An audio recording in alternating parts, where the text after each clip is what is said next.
Hello everyone, and welcome. Today, we're going to dive into a really cool piece of tech that underpins some of the biggest and most resilient systems online, distributed hash tables, or DHTs for short. You can think of them as a clever way to get a huge group of computers to work together efficiently, without any single one being the boss. So, here's what we're going to cover. First, we'll talk about the problem. Why do we even need something like a DHT in the first place? Then, we'll get into what a DHT actually is. After that, we'll unpack how it all works without a central server. We'll look at some real-world examples, and finally, we'll wrap up with the big takeaway, why this all really matters. All right, let's start with the most basic question. Many of us are used to working with traditional databases. So, as our systems grow and grow, you have to wonder, why can't we just build one giant, super powerful database server to handle everything? Well, when you go with a centralized system, you hit a couple of major walls. First off, you've got a single point of failure. If that one main server goes down, your whole system is toast. And second, you create this massive bottleneck.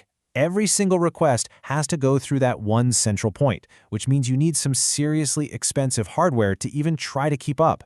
The distributed model just flips this whole idea on its head. It spreads the work out, so there's no single point of failure. And that brings us right to the solution.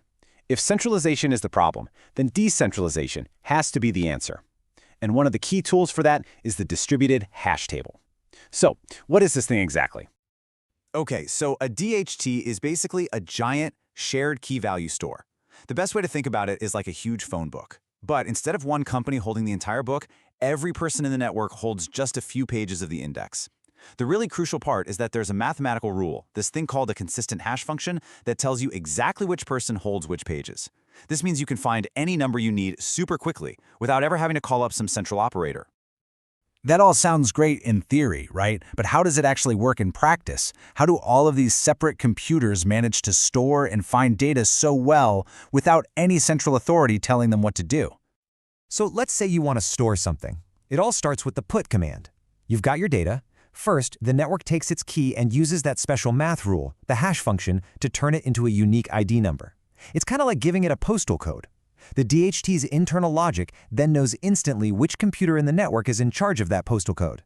Your data gets sent right there, it gets stored, and then it gets copied to a few of its neighbors, just in case that computer ever goes offline. It's brilliant. Now, getting that data back is where the real magic is. The get function is basically the same process, just in reverse. Your computer hashes the key, and because the math is consistent, it gets the exact same unique ID. The network uses the exact same routing logic to find the exact same computer. There's no searching involved. The system knows precisely where to look. It's an incredibly efficient way to find a tiny needle in a global scale haystack.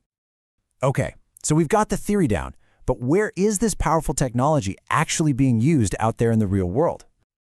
Chances are, you've used systems built on DHTs and you didn't even know it. They're like the invisible engine that makes so many peer-to-peer applications possible. They're in the background, handling all the complicated work of routing and making sure things don't break. Of course, there's not just one way to build a DHT. Different systems use different protocols to organize themselves. For instance, a protocol called chord imagines all the computers arranged in a big circle. Kademlia, which is what BitTorrent uses, has this clever way of calculating distance between nodes. Think of these as different GPS algorithms for routing data. Each one is optimized for different kinds of jobs. And BitTorrent is really the classic example here. You see, the early versions needed a central server, called a tracker, to connect all the users, and that was a huge bottleneck. Today, it uses a DHT. Your computer can just ask the whole network, hey, who has this file, and get connected directly to other people. This makes the system incredibly resilient. And the truly wild part is that the more people who join to share a file, the faster the download becomes for everyone. It's a fantastic network effect. So, we've seen what DHTs are and how they work, but let's zoom out for a second. What's the big picture takeaway here? Why is this technology so important for the future? At the end of the day, the power of a DHT comes down to one simple word: abstraction. Building huge distributed systems is an absolute nightmare. How do you find things? What happens when computers crash?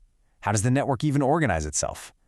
DHTs give you this clean, simple layer that handles all of that messy stuff for you. It lets developers just forget about the complicated plumbing and focus on what their application is actually supposed to do. And that leaves us with one final thought. For decades, the internet has really been built on this client-server model of centralized control. But technologies like DHTs open up a completely different path, one based on a distributed network of peers. So as our digital world keeps expanding, you have to ask, could this shift towards decentralized trust be the key to building the next generation of truly global applications? And that's it for our explainer on distributed hash tables. If you found this useful, please do share it with others. And of course, subscribe for more deep dives into the technologies that are shaping our world. Thanks for tuning in.